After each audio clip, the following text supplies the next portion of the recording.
एक बार की बात है, राजा उत्तानपाद थे और उनकी दो रानियां थीं। एक रानी का नाम सुनीति और दूसरी रानी का नाम सुरुचि था। सुनीति बड़ी रानी और सुरुचि छोटी रानी थी। रानी सुनीति के पुत्र का नाम ध्रुव और रानी सुरुचि के पुत्र का नाम उत्तम था। राजा उत्तानपाद का रुझान छोटी रानी सुरुचि के तरफ ज्यादा था, क्योंकि वो दिखने में काफी सुंदर थीं, लेकिन रानी सुरुचि अपनी सुंदरता पर काफी घमंड करती थीं। वहीं बड़ी रानी सुनीति का स्वभाव सुरुचि से बिल्कुल अलग था। रानी सुनीति काफी शांत और समझदार स्वभाव की थीं। राजा का सुरुचि के तरफ अधिक प्रेम देखते हुए रानी सुनीति दुखी रहती थीं।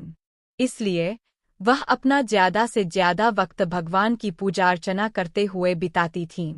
एक दिन सुनीति के पुत्र ध्रुव अचानक अपने पिता राजा उत्तानपाद के गोद में जाकर बैठ गए। वह अपने पिता के गोद में बैठकर खेल ही रहे थे कि वहां छोटी रानी सुरुचि पहुंच गईं। राजा के गोद में औरूफ को बैठे देखकर रानी सुरुचि को गुस्सा आ गया। रानी ने ध्रुव को राजा के गोद से नीचे उतारते हुए कहा, तुम राजा के गोद में नहीं बैठ सकते हो। राजा की गोद और सिंहासन पर सिर्फ मेरे पुत्र उत्तम का अधिकार है। यह सुनकर ध्रुव को बहुत बुरा लगा। ध्रुव वहां से रोते हुए अपनी मां के पास चला गया। ध्रुव को रोता देख मां काफी चिंतित हो गई और ध्रुव से उसके रोने का कारण पूछा। ध्रुव ने रोते हुए सारी बात बताई। ध्रुव की बात सुनकर मां के आंखों में भी आंसू आ गए। ध्रुव को चुप कराते हुए सुनीति ने कहा, भगवान की आराधना में बहुत शक्ति है। अगर सच्चे मन से आराधना की जाए तो भगवान से तुम्हें पिता की गोद और सिंहासन दोनों मिल सकते हैं। मां की बात सुनकर ध्रुव ने निर्णय कर लिया कि वह सच्चे मन से भगवान की आराधना करेंगे। ध्रुव अपने महल से भगवान की प्रार्थना करने जंगलों की तरफ निकल पड़े। उन्हें रास्ते में ऋषि नारद मिले। छोटे से ध्रुव को जंगलों की तरफ जाता देख नारद ने उन्हें रोका। नारद ने उनसे पूछा, तुम जंगलों की तरफ क्यों जा रहे हो? ध्रुव ने उन्हें बताया कि वो भगवान का ध्यान करने जा रहे हैं। ध्रुव की बात सुनकर नारद ने उन्हें समझाकर राजमहल वापस भेजने की कोशिश की, लेकिन ध्रुव ने उनकी एक न सुनी।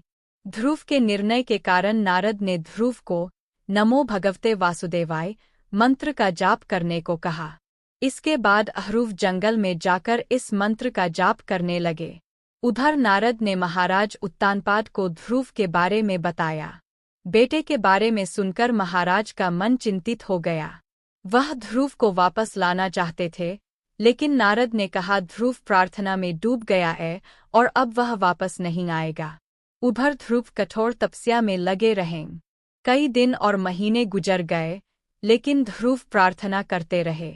इस बीच ध्रुव की भक्ति से प्रसन्न होकर भगवान हरि ध्रुव के सामने प्रकट हुए।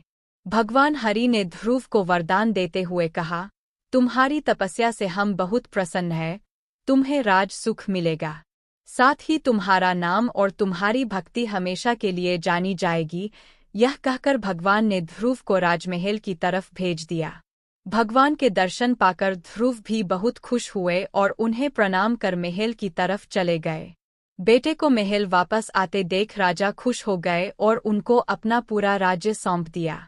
भगवान हरि के वरदान से भक्त ध्रुव का नाम अमर हो गया और आज भी उन्हें आसमान में सबसे ज्यादा चमकने वाले तारे, ध्रुव तारे, के नाम से याद किया जाता है।